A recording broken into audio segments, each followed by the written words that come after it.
Hello, everybody. My name is Raj. In this webinar, I'm going to be presenting about importing CAE data into Testlab. You know that Testlab is a data acquisition, data analysis reporting software. As the name suggests, it is primarily meant for the testing side, but there are some great features in it which allows it to be used as a CAE post processor as well. So CAE post processor means the result generated from your CAE analysis, let's say from Nastran or ANSYS, you can read them directly into Testlab and use its amazing plotting and display capabilities. That's what this webinar is going to be about. Like, how do we do that? With that viewpoint, here is the agenda for this webinar. So first I'll be going through the reasons for why Testlab is great CAE data post processor, and we'll go through what are some of the supported formats. We'll do some demonstration for importing data and analyzing the data in Testlab. This is importing of CAE data. And then finally, some wrap up with some final comments. So first, let's take a look at the reasons what makes Testlab is a great post-processor tool. So first is Testlab's plotting capabilities. There are a lot of different types of displays available in Testlab, which have a lot of functionality like cursors and doing some calculations on the cursors. There is curve schemes, properties, and such that can help you really with the plotting of test data as well as CAE data. Then the next one is way Testlab handles the units. For example, if you have the results in meter per second square over force, but then you wanted to see in millimeter per second square over force, you can directly do that conversion of the units from one to the other, or you can do integration or differentiation live. So rather than you having to rerun the simulation to generate the results with another unit or another format, you can do those type of calculations on the fly within the Testlab displays. So that is one of the main reasons. Then most times when you have CAE data, you want to compare with test data, and the test data is already there in that format. So that makes the comparison with the test and the CAE data very easy. Then you have this incredible capability in Testlab called active pictures, which goes beyond being a static picture. It is a picture which you can interact with, and you can make changes to the picture in PowerPoint or Word without needing a license of Testlab to make those changes. And then there is Testlab has a great automated reporting features also that can help you with generating standardized reports for presentations and documentation. Given all these features that are available in Testlab, we have seen that many of the CAE teams in various OEMs, they are increasingly using Testlab as a post processor. They run their simulations in CAE software like Nastran and then use Testlab for comparing with the test data or doing some calculations in Testlab, doing some report generation in Testlab and such because of its capabilities there. Let's go through some of these capabilities in the next few slides. When I refer to CAE data, that can be in the form of data in the frequency domain like spectrum or FRFs, the frequency response functions. In this case here, you can see in this picture, this is a frequency response function. Frequency response function is output or input. And in CAE terms, this is the unit load response. You can read the CAE data and then plot it. The CAE data in the form of a geometry. This is an example that I imported into Testlab. This can be utilized not just for viewing the geometry, but also using it for animations in conjunction with the test data. Used for correlation, like how well the mode shapes between test and CAE compare. So here is another example of a mode shape. You can see that mode shape that we have imported into Testlab. And then it also can be time data. Time domain result generated from CAE can be viewed in Testlab. During this webinar, I'm going to use some terms like access or import or read for the CAE data. I use them interchangeably because that is how it is in Testlab. You can easily access the CAE data in Testlab and then convert to the Testlab format. In most situations, we don't even have to do any conversion if you want to just visualize that data. With that said, here is a list of some common CAE data formats that can be read directly in Testlab. So if you have a Nastran OP2 file, So we can read the geometry from the OPT file or mode shapes, we can read that, and also spectral type of data, which can be spectrum or frequency response functions. We can read all that type of data in there. And then there is Nastran punch file, PCH file. It is in the ASCII format typically. And then we can read the spectrum data from their Nastran punch file. If it is ANSYS, the result file is a .rst file, and we can read the geometry and mode shapes from there. If it is Abacus ODB file, we can read the geometry and mode shapes from there. And if it is an STL file, stereolithographic file, then we can read the geometry from that. And then if it is products related to Simcenter 3D or our old product called Virtual Lab, we can read data from them also.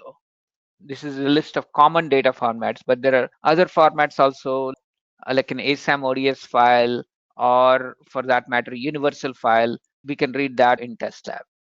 Most commonly, for reading this data in Testlab, you need to install what is called a Simcenter 3D driver. This 3D driver is on top of Testlab installation. You need to install the Simcenter 3D driver. That driver gives access to read all these files and provides some additional capabilities also, which we are going to look at. To access any of the CAE results files, for example, like an Ashton punch file or an ANSYS RST file or an STL file, we can just browse to those CAE files. We don't even need to import most of the time. We can just browse to them and access the data from those files. If you already have the Testlab desktop license, you don't even need additional license to read that. Even the SimCenter 3D driver, it's a package that you have to install, but you don't need additional license for that. And here you can see that at the bottom right hand corner, you can see there is a SimCenter 3D driver that you can download from our support center website, SimCenter Testlab drivers section. It is available, and I hope you can make use of that. For the next few minutes, we'll be going through a bunch of scenarios where we'll import CAE, like FRF data into Testlab, and then compare the CAE data with the, and we'll also look at importing CAE geometry and mode shapes into Testlab. And then we'll see how we can do the correlation with test data. And then also we'll look at the active picture capability in Testlab. So we'll have the demonstrations of these various features. And for today's work, I'm going to use the Testlab Neo platform for that. In Testlab Neo, there are a lot of wonderful features that makes this type of comparison of test versus CA data, as well as correlation with test and CA data, all those things much more efficient. Let's go ahead and get started with it. I have opened Testlab Neo here. It has this ribbon area similar to Microsoft Office tools, which is really helpful in terms of being able to access the data in different ways. And then similar to in Testlab Classic, we can browse to the data or open, create a new project and such. In Testlab Neo, one of the nice things is that capability to preview the data. We don't even have to drag and drop the data into the display. We can preview that. Let's see how that works. Here I have a shortcut for a data that I want to show in one folder. I can directly go to that and then access the data from there. I created the shortcut by right clicking on a particular folder and then say add to quick access list, and that's how it appeared here. So here, for example, if I wanted to add this active picture, add to quick access list, then it becomes available here. Then when I double click on it, I can directly go to that folder. So I'll go back to this folder and then I can see what's there in that. So within this, I have this data folder. And in that data folder, I have this Nastran punch file, Nastran PCH file. So I'll click on that and I'm going to say some things about Nastran punch file. Now, typically what happens is that CAE data, when we look at it, if I open the Nastran punch file, we will see that it has name in the form of a number. So here the point ID is 2010.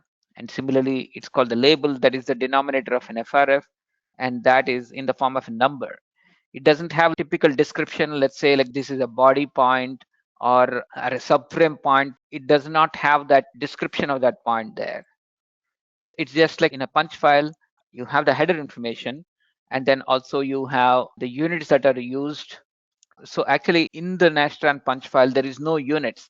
So there is an assumption for units, and Testlab automatically recognizes that and reads that data.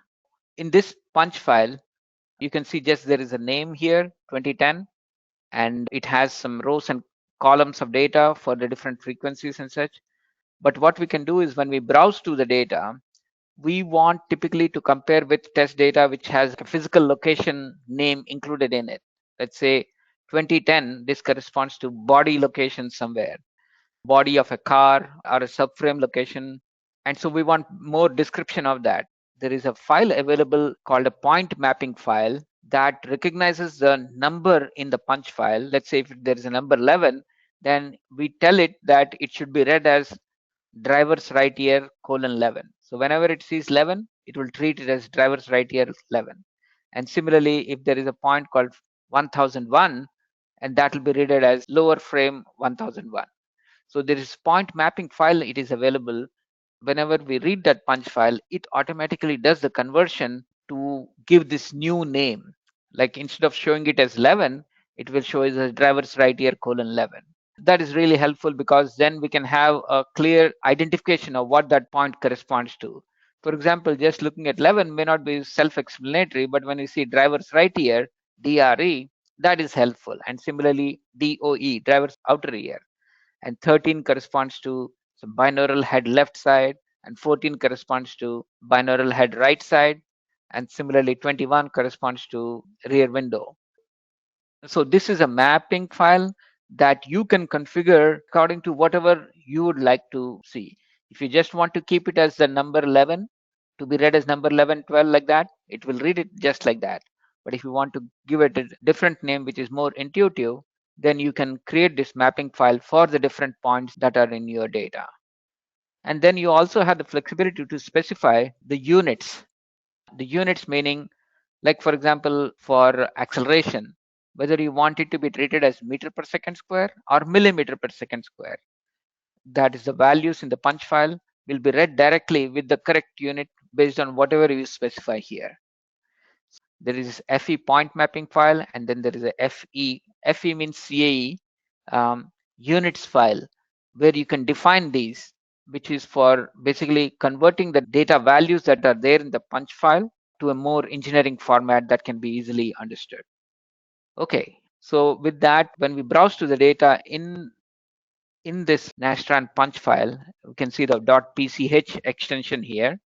So here I'm back in Neo, and I can see that when I click on that punch file, it read that it saw that there is a point name of 31, and then it saw that there is a 2203. And what it did was using this point mapping file that I have, this FE point map, whenever it saw 31, then it says that is third window 31. So when we look at here, it says third window 31. When it saw 2203, there should be a 2203 right here, or I can do a search. When I did a search, you can see that 2203, it is reading as body colon 2203.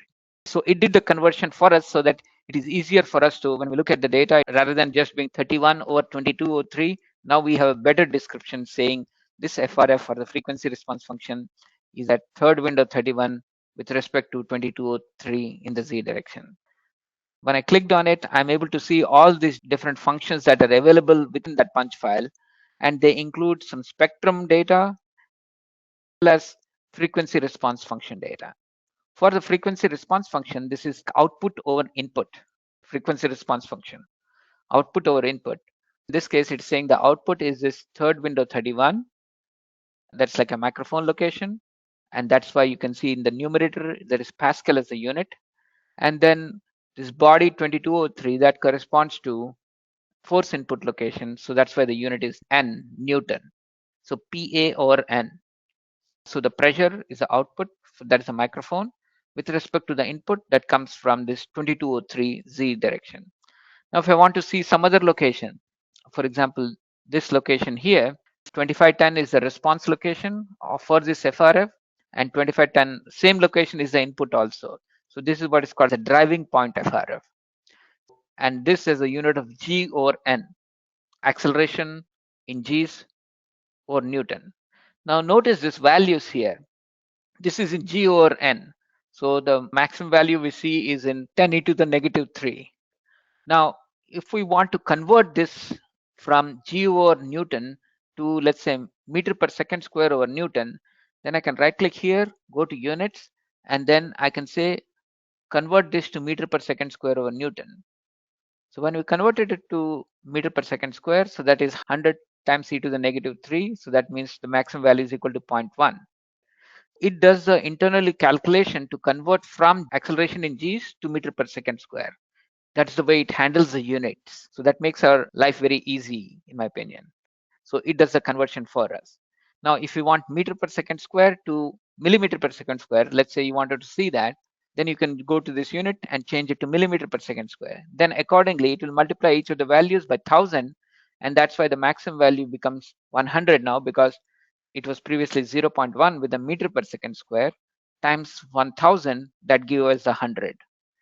You can see on the fly, you can make this conversion. It takes into account that scaling. This is in millimeter per second square over Newton. And somebody says, hey, I don't want to see this. I want to see the result in meter per second square over Newton. So that means instead of acceleration over force, they want to see velocity over force. If you had to do this in any CAE post processor, you'll probably have to rerun the simulation to be able to generate that result in velocity over force. But when you are in here in Testlab, you can just right click and go to processing and say, I want to integrate once. And then it will convert from millimeter per second square to meter per second. So it did the integration, and this is the integrated result. And so it is as simple as that. So you don't have to rerun the whole simulation to be able to do this. Here you can visualize that change on the fly. That is really helpful. And this is something which I think many of our CAE customers, they really like it. And if you are told that, hey, we want to see, rather than just meter per second, we want to see millimeter over Newton. By default, it shows millimeter over Newton because I did the double integration, and then it shows me that result. If I want to see this from millimeter over Newton to a different unit, let's say I want to see meter over Newton, then I can again do that conversion on the fly. You can see it is easy to access that data and then be able to interact with the data. And at this time, if you want to say, hey, I want to look at more detail in a certain frequency range, I can zoom in or zoom out. And then if I want to look at the lower frequencies, let me go back to acceleration here. I will remove the processing that I'm applying. Let's take a look at some FRFs here. And I want to do some cursor calculation. And here I'm going to change the unit to meter per second square over Newton. And I want to find some RMS value. So I can identify a certain frequency range, let's say going from 100 to 200 hertz. Okay. And I want to do some calculations on that. Let's say I want to find the RMS. And then here it calculates the RMS value and gives us a single value for that. And if I have two curves, I can just highlight them and select them, and then we can directly visualize them. So that's one of the advantages in this Testlab Neo platform, is that you don't have to click and drag into the display. Just by clicking on it, it automatically knows the type of display that is most appropriate for that and uses that to show us the result. Again, one of the features which our customers like is when they want to show the difference between A to B, then they can go to this hatching feature. They can say solid. So whichever curve is higher in that region, it will fill that with that curve. So maybe it is easier to look at hatched format. So in this region, the black curve is higher than the red. So that's why the hatching is done with the black. In this region, the red is higher than the black. So that's why it is filled with that red color here. Every time you have to browse to this Nastran data to be able to access it, if the file size is very large, then it can take a little bit of time to read the data in the Nastran file. So what you can do in that type of situation is you can select all this data and then copy it to native Testlab project. So let me remove the hatching for a moment here. Now, one of the nice things in Testlab Neo is this feature called pivot table. In the pivot table, like here I have a lot of different functions. Most of them are FRF, but then there are some spectrum data also. I can look at the spectrum data just by clicking on them like this. When I have all this type of data, it may not be easy to look at them in what we call this list view, because there is a lot of data in here. So in those type of situation, maybe it is easier to use this thing called pivot table. Pivot table summarizes the data from any file or any folder location that you are looking at, and it puts it in the form of a table. Here I have selected this pivot table to be populated with the name of the point, that is the numerator of that FRFs, the name of the spectrum, and then also separate them by function class. So FRFs are there, and then spectra are also there in this data. So if I click on that, then I'll be able to see all the FRFs that are associated with this third window 31 this point. And you can see there are different functions corresponding to different input locations for this force here. So there are 7 FRFs here. Window 31, that is the location of the response, and the input is coming from different force input locations, which are shown here. So if I look at something else, I can see the corresponding points. If I'm interested in the spectrum for that, I can see that, right? I can look at both the spectrum and the FRF also. So this way you can easily look at the data, and data is presented in a more compact format. Rather than being a huge list, now it is summarized into this table, which makes it more accessible to be able to plot the data. In this view, I'm not able to see the denominator of that frequency response function, the FRF. I see only the numerator. So if I want to split the 7 to show each of these points from where the force was input, then I can add this reference degree of freedom to this pivot table. And then it will split that number 7 for the different points into individual curves. And I can look at them, whichever one which I want to choose to look at. So basically this pivot table is a great feature because it nicely summarizes the whole data into a tabular format, which makes it easy to look at the data. So if I'm interested in one particular FRF, let's say between 2701 to 01Y, then I can just select that and see that here. As I was saying, when we have a lot of data and we want to easily summarize view, we can take a look. But then all these FRFs that I have, if I want to copy them to an active Testlab project, then I can do that also. So suppose I have these 11 FRFs here.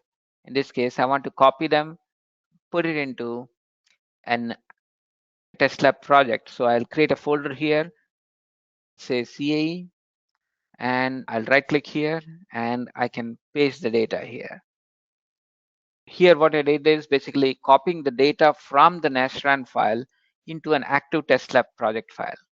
Why I did that is because sometimes it may be easier when you're doing the comparison between test and CAE to look at the data in one Testlab project file.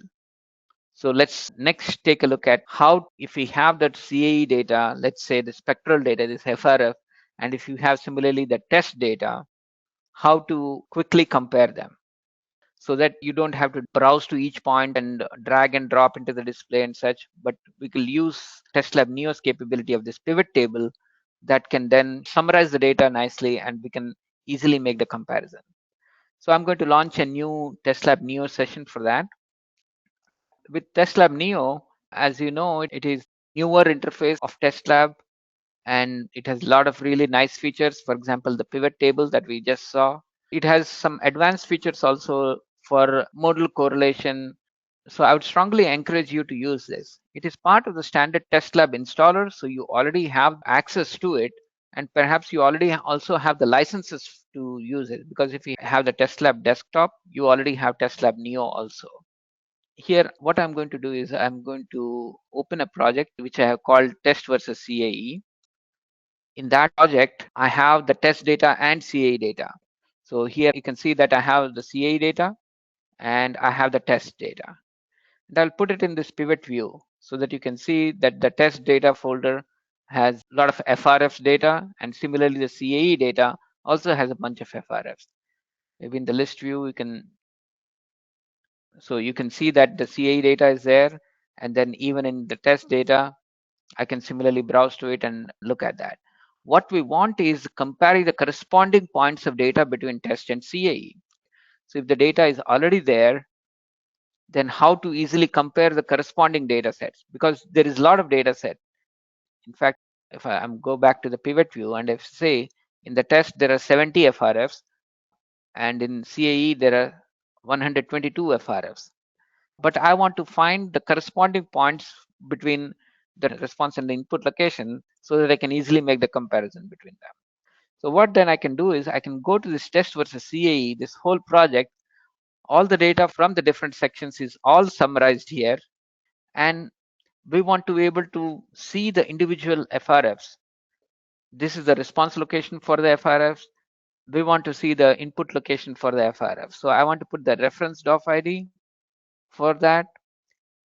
Now what we have is, from this whole project which has both test and CA data, it has created a pairs of data.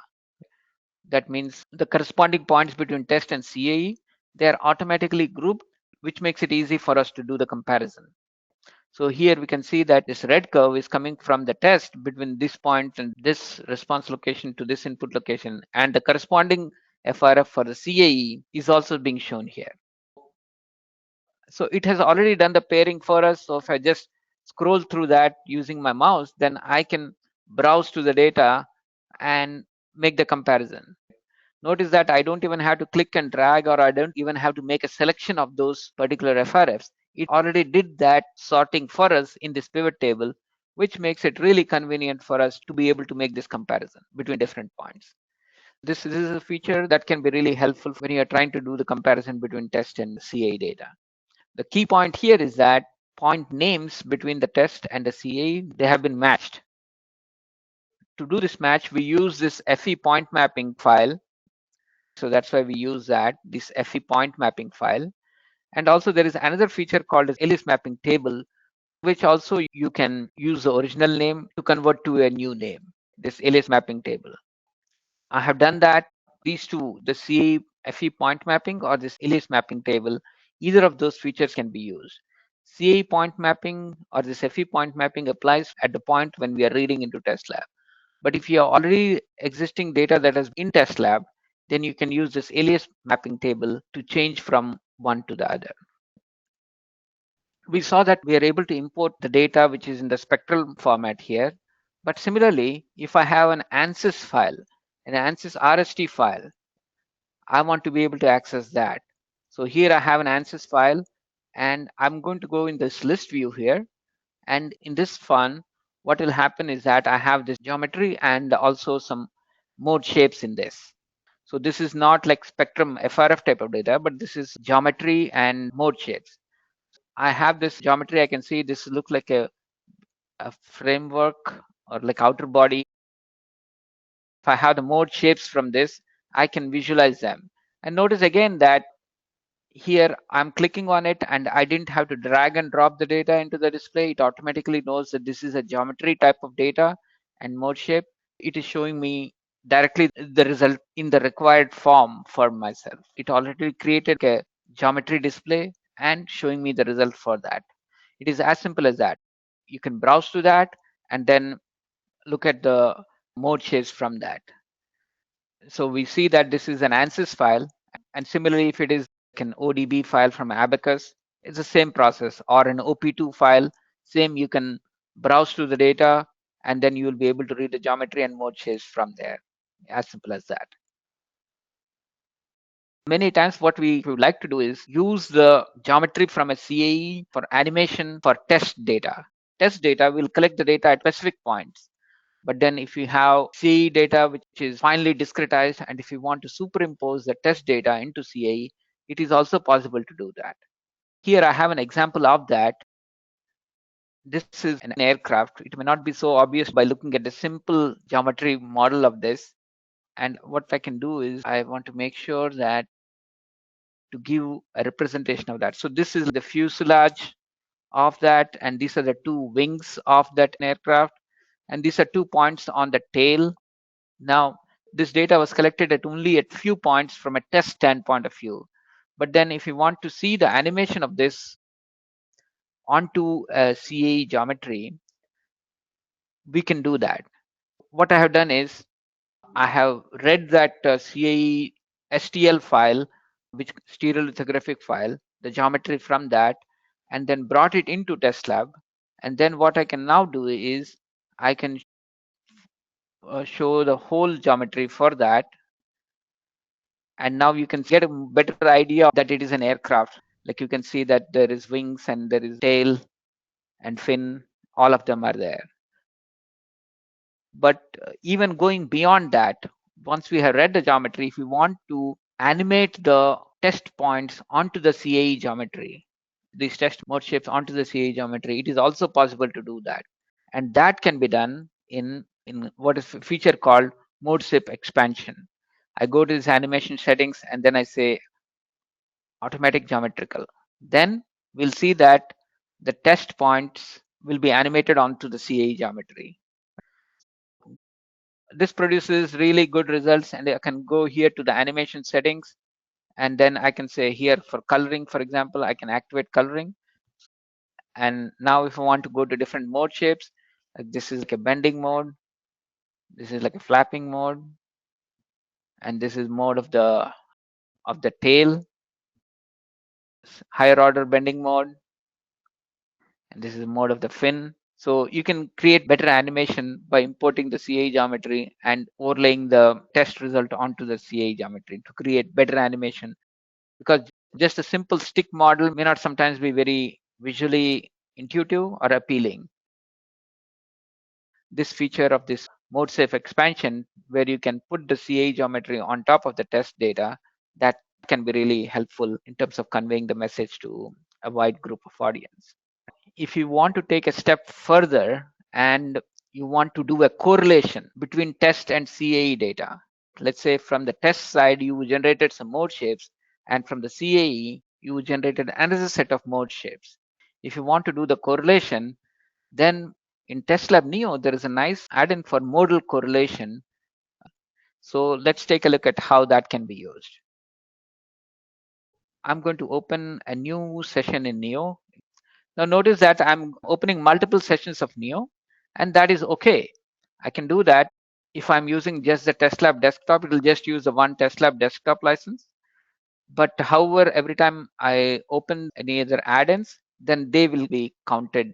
But the Testlab desktop is only counted once. For this one, I have a geometry created where I have imported the CAE geometry in Neo, and also I have the test data. Let's take a look at that. So maybe I'll open that geometries from the two. So in this project, what I have is I have a geometry from the CAE and a geometry from test. The test geometry obviously looks much simpler, only with the limited number of points, but the CAE one, full model of the whole aircraft. What I want to do is I have some data and I want to use that data for numerically comparing the test versus the CAE. So that means that I want to do mode shape correlation. It's called MAC, modal assurance criterion, where it will numerically compare the vectors at each of the nodes and then give us a holistic number for how good the correlation is. So in this case, I have the data, and what I'm going to do is I'm going to, for this modal correlation, so I have the test mode shapes and then also the CAE mode shapes. So I have this modal correlation, and in this one I have the FE mode shapes that I've already imported into Testlab, and then I also have similarly the test mode shapes also. So only limited number of points are there. I already have that. I want to go to this modal correlation. So for modal correlation, what I have to do is I can load the test and the CAE modes. I can say fit model. So this is the test and this is the CAE. So I have to specify reference and the working mode set, reference geometry and the working geometry. The reference is the CAE, working is the test, and this modal correlation add-in in Neo, which is if I go to file add-ins, in modal correlation, this requires 25 tokens, and this add-in allows us to do the comparison numerically. So for example, here I have the test data, test geometry, and similarly I have the CAE geometry. The test mode shapes are listed here. You can see that there is a damping percentage for each of the modes, and that tells me this is test. And here on the reference data, which is the CAE results, they are shown here. Here in the bottom, I have the correlation between the two. Let's see if I do the fit model here again so that I can clearly visualize it. Then I can see comparison side by side whether the two modes are similar or not. And it is saying that there is 100% correlation between this first mode from the test to the first mode from the CAE. Notice that they are at different frequencies, like 17.61 from the test and 18.57 from the CAE. It recognizes that there is a difference, and in fact, if we do what is called as mode pairing table, it will summarize that information for us. It is saying that, hey, these are the two frequencies, and there is a difference in frequency of about 1 hertz, and there is a but in terms of the shape, they look identical. And then if we compare something else, so in a MAC matrix, bottom table is a MAC matrix comparing one mode set with the another mode set. And if it shows 100, that means good correlation. If it shows a number close to 0, that is poor correlation. Now notice this particular one, third one, it says there is 99% match between the test and the CAE. So you can see this is the mode of the tail, and you can see this is at 63 and this is 65.88. There is a difference of about 3 hertz in difference in the frequency, but they are the same. But notice also that at this higher frequency, that higher frequency CA mode corresponds to a lower frequency mode at 63 hertz. That's because this is a problem related to spatial aliasing. We have not discretized this test mode shape enough to be able to get this complex shape of this tail in the test data. So that's why it is saying that this mode from the test is similar to this higher order mode from the CAE. This is something we have to watch out for. And this MAC model correlation tool is a great way to help us identify that. So what this is telling me is that basically we need to increase the number of points we measure from the test so that we are able to capture the mode shape at this higher frequency very accurately. Otherwise, this high frequency mode will appear as a low frequency mode, and that is called a spatial aliasing. Again, this Testlab Neo through this model correlation can provide you great insight into that as well. One last thing which I wanted to mention is the capability of this active pictures. So active picture is like a regular picture, but it goes beyond that. So suppose I've created a display here, and then I want to copy this data as an active picture. And now if I create a new PowerPoint file and I can paste it here, and in this active picture, as the name suggests, we can interact with that. So I double click on this picture to activate it. And now notice that I'm in PowerPoint, but I will be able to do the same operations that I do in Testlab, but without needing the license. So here I have these two curves and I say I want to zoom in. Okay, I can zoom in. And then if I want to do the hatching feature that I showed, it is also available here. I can see hatch and I can say hatched feature. You can see those things that we do in Testlab. We can do that here in PowerPoint if we have this active picture. So anybody with access to this active picture can interact with that. There is a free download for this. Most importantly, when you are interacting with this data, you don't even need the Testlab license for it. This is really wonderful capability that many of the CA teams really like it very much. I have included more information about this active picture capability also in the slides. You can actually copy the data from the active picture and paste into the Excel or whatever. So that can be really very useful also. So due to all these reasons, you can see that Testlab is a very excellent tool as a post processor for CA data. You can plot the data and compare the data, like correlation of the data, and then you can create active pictures for reporting purpose. Because of all these capabilities, Testlab is an excellent post processor for CA data.